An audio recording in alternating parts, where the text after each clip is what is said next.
Ah, April Appleton sat up in bed and let out a gasp. Breathe, breathe. Her chest went up and down from heavy breathing. Boom, boom, boom, boom.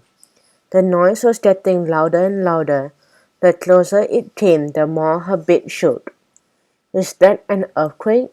Is there construction going on? Is that thunder? What is that? Her whole body vibrated with each boom. Her clock banged against the wall.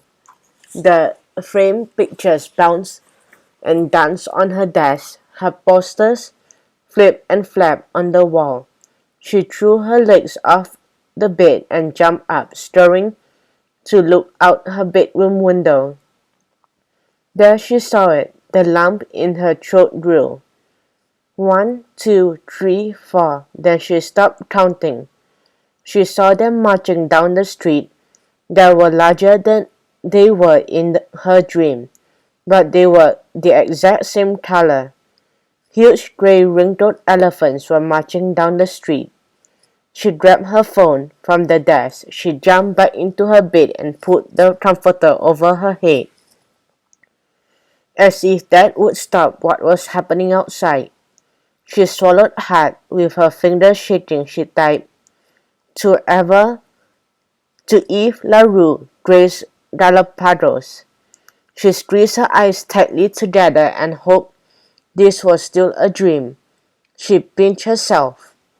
Ouch, this isn't a dream. Their memories flashed before her eyes. She remembered doodling a spell to turn her pestering older brother Austin into a dog.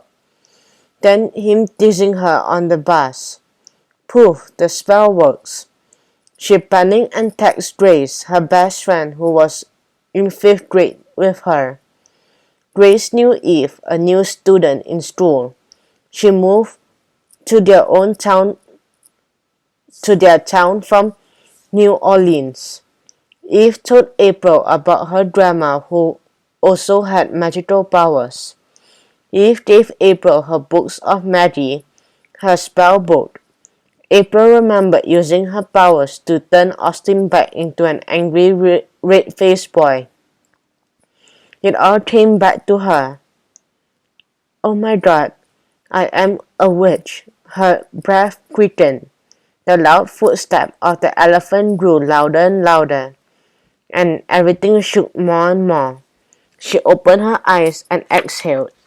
Still under her comforter, the sun streamed through the large pink polka dots. She blinked hard just to make sure all this was real. With the phone close to her face, she typed, OMG, I did it again. With a whoosh, the door to her bedroom opened. She hit the send button. Holding her breath, she peered over the top of her covers. Austin stood in the doorway with her arms across and glaring at her. His foot was tapping. He walked into her room and closed the door behind him. April slowly put the covers down to show her face.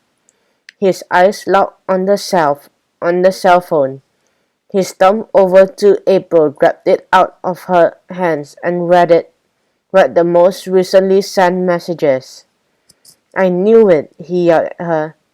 You did this, he said, pointing out the window at the elephants. You did it again.